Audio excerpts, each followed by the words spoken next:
Sepatutnya What If ni ada 10 episod, tapi telah di Assalamualaikum dan juga salam sejahtera. Hai, kembali lagi ke Zaf Vlog. So hari ni Zaf nak buat sedikit review tentang TV siri What If episod 9. Okay, Zaf minta maaf sebab watch party pukul 3 tadi. Sepatutnya Zaf buat pukul 3, tapi dah terextend 3.30. Dah lah extend lambat. Lepas tu dengan tempat tak set up lagi kan. Sebenarnya hari ni aku ada hal lain, tapi aku terlupa yang hari ni ada live. So dan juga video tu dah di take down sebab yelah copyright kan, sebab aku tak pakai earphone. Sebab aku tengok dengan Norel, kawan aku. So kita akan bincangkan sedikit tentang What If episod 9. Yang paling obvious dalam episod kali ni iaitu kewujudan Gamora. The Gamora yang mempunyai vest dan juga dia punya armor daripada Thanos kan. Dan dia adalah Thanos killer. Dia yang bunuh Thanos.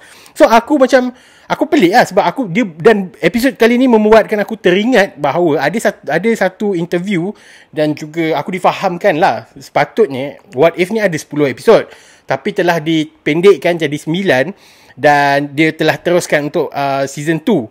So bila episod kali ni dia macam ni tau. Episod kali ni adalah lebih kurang macam Endgame tau.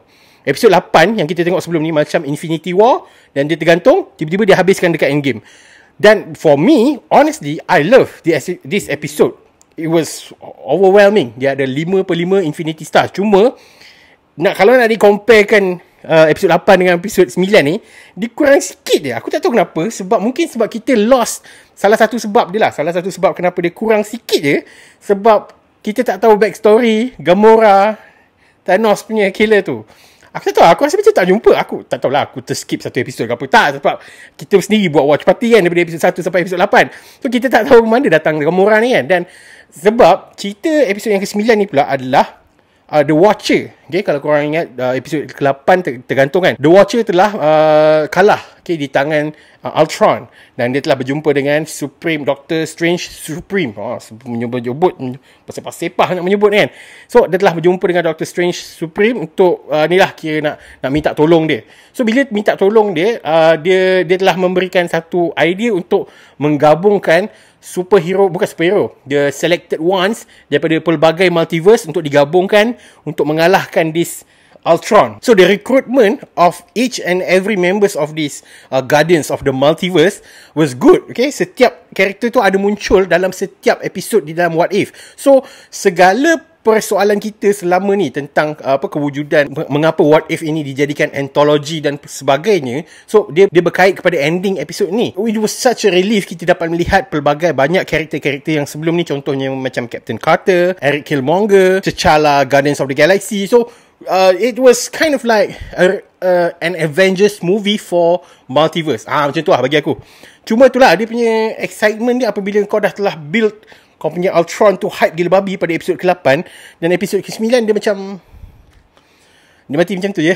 Kau faham tak? Dia macam tu je. Dah habis dah. Mungkin sebab durasi dia terlalu pendek kot, 30 minit kan. Kau tak boleh nak cramp up banyak benda. Adakah aku berpuas hati dengan episod yang ke-9 ni? Honestly, yes. Cuma dia macam ada kurang sikit, okay? Dan dia salah satu sebab dia adalah tu lah, kita tak tahu backstory tentang Gamora dengan Tony Stark bekerjasama waktu tu kan. So macam kenapa apa jadi, mana pergi backstory Gamora ni kan. Mungkin lah salah satu episod yang telah dibawa keluar tu adalah episod yang tentang Gamora tu lah. Aku pun pelik kat mana pergi episod yang tentang Gamora kan. Honestly, aku overall, do I like What If the whole season? I love it. Walaupun ada beberapa episod yang turning off sikit, dia macam ada yang kurang sikit. Contohnya macam Party Thor kan. Walaupun aku tak suka Party Thor ni, tapi ramai je di antara korang yang suka. But then apabila kita telah tamatnya episod ke-9 What If ni, ia menandakan bahawa kita perlu tunggu lebih kurang sebulan lagi untuk TV siri Hawkeye. Okay, so aku ingin memohon maaf dan juga berterima kasih kepada korang semua sebab sudi join Zaf punya watch party setiap hari Rabu pukul 3 petang kan. Cuma hari ni dah lah final, lepas tu tiba-tiba dah lah lambat, lepas tu take down pula kan. So thank you very much guys kerana support Zaf punya watch party selama ni. InsyaAllah nanti Hawkeye kita akan buat watch party juga. Hari Jumaat ni Zaf akan buat watch party untuk TV siri Ted Lasso. Okay, episod yang terakhir yang boleh ditonton di Apple TV Plus. Okay, so yeah, rating Zaf dah sebut tadi. Rating untuk What If episode 9 adalah 5/5 star, Infinity Stars. Dan mungkin korang semua ada berpandangan ni. Zaf perasan masa watch party tu ramai yang komen. Dia kata kurang sikit kan. So korang boleh pergi dekat zafvlog.com, korang boleh review dan juga rating episod yang ke-9 ni. Dan apa pandangan you guys tentang episod yang ke-9 ni? Adakah ia sangat best ataupun kurang sikit berbanding episod yang ke-8 hari tu kan? So korang boleh tinggalkan komen kat bawah. Jangan lupa untuk like, share dan juga subscribe channel Pure Pixels. Dan jumpa lagi pada Zafvlog yang akan datang. Thank you. Alright, Zaf tinggal satu point tadi. Tadi aku ada mention kat Norel tentang salah satu karakter yang direkrut oleh oleh The Watcher adalah Eric Killmonger di dalam episod yang ke 5 ke 6. Dia yang Tony Stark dan juga Eric Killmonger menjadi member dan dia telah membunuh Tony Stark kan. Dan The Watcher waktu telah merekrut that Eric Killmonger. So, waktu tersebut aku dah sangsi. Aku macam, kenapa pula The Watcher nak recruit the villain yang berselindung sebagai seorang hero. So, dia ada sebab dalam episod ni yang akan reveal kenapa dia panggil si Eric Killmonger ni. So, korang kena tengok episod yang ke-9 ya. Okay? Thank you.